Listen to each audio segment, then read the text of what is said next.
महाराज जी अर्धांगिनी को कैंसर हो गया और ये सब हुआ तो ये रात दिन रोते रहते और व्यसन करने लगे। एक दिन 2024 में आपका एक सत्संग सुना, जड़वत हो गया उस दिन। उस कम से कम 3 बार सुना उसको, जिसमें आपने कहा कि शरीर तो यहीं रहा, आपने ही जलाया, आप उस स्वरूप से प्यार नहीं करते थे जो उसमें था, और जो आप में है उस शरीर में वो निकल गया। वो अंश तो सब में है, बस सदगुरुदेव भगवान। उस दिन से मेरे अंदर एक अचूक परिवर्तन आ गया। फिर आपका सत्संग और एकांतिक वार्तालाप सुनने लगा। आपने कहा व्यसन नहीं करने चाहिए, सारे व्यसन छोड़ दिए, सिर्फ राधा नाम जप करने लगा और आपका एकांतिक के सुनने लगा। महाराज जी सब व्यसन तो निकल गए, काम क्रोध लोभ, ये इसमें से क्रोध नहीं जा रहा। क्रोध आता है कि शांत नहीं होता, किंतु अंदर से बहुत जलाता है। बार बार सोचता हूँ ये मेरी बात क्यों नहीं मान रहा, ये नजरअंदाज क्यों कर रहे हैं बच्चे मुझे। तो ऐसे में महाराज जी इसको अब इसे समिट जाओ और समिट जाओ तो अच्छा है, क्योंकि अब आखिरी फाइनल है।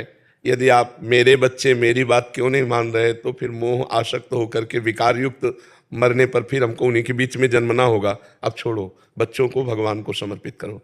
हे प्रभु, हमारी जिम्मेदारी खत्म, अब मैं केवल आपका चिंतन करूंगा।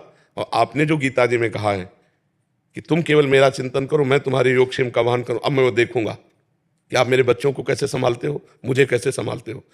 भगवान ने कहा अनन्यस चिंतयन्तो माम ये जनाः परिपासते तेषां नित्याभियुक्ता नाम योगक्षेमम भाम्यहम्। तो तुम्हारे बच्चों का भी योगक्षेम देख रहे हैं। तुम केवल भगवान का चिंतन करो, और जब वो तुम्हें गुस्सा दिलाएं, तुम्हारी बात ना माने, तो तुम मुस्कुरा दो।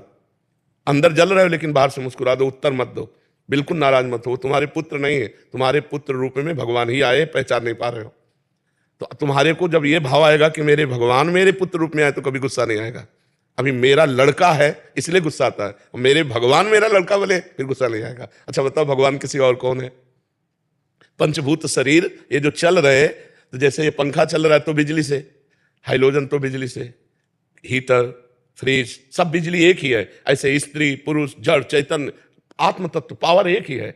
वही भगवान, वही परमात्मा, वही नारायण, वही हरि। सच्ची मानिए सब रूपों में वही। अगर हम ये जान जाए ना तो अभी आनंद आ जाए। जैसे गोस्वामी तुलसीदास जी जान गए, सिय राम मैं सब जग जानी, करो प्रणाम जोरी जुग पानी। सब सिया राम है। जड़ चेतन जग जीव जत सकल राम मैं जान।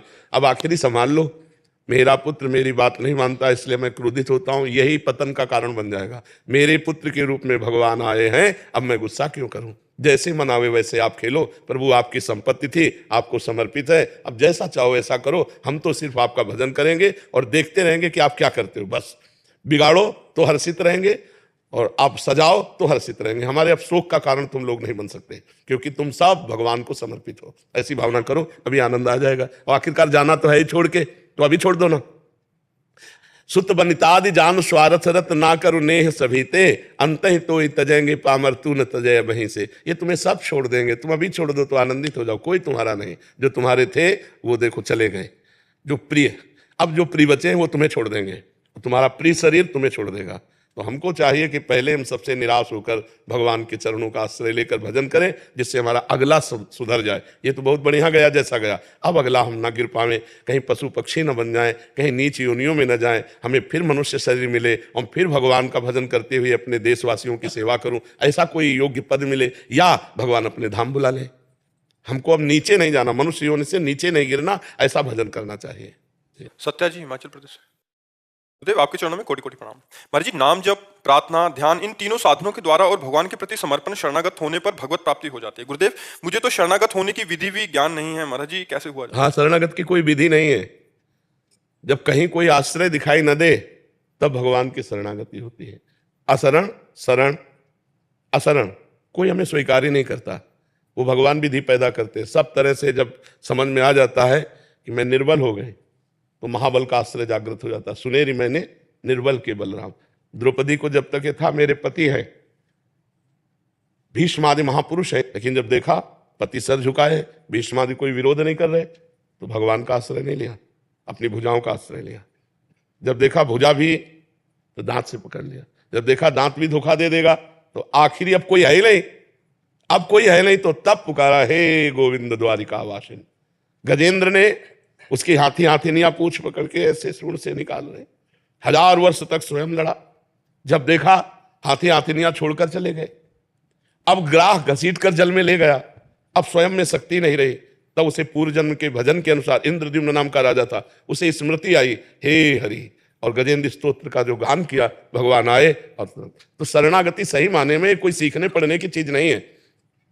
ऐसी परिस्थिति जब रावण ने लात मारी विभीषण को, जब देखा आप कोई आश्रय नहीं, तो चल गए। श्रवण सुजस सुनी आयऊं, प्रभु भंजन भवभीर, त्राहि त्राहि आरति हरन सरन सुखद रघुवीर।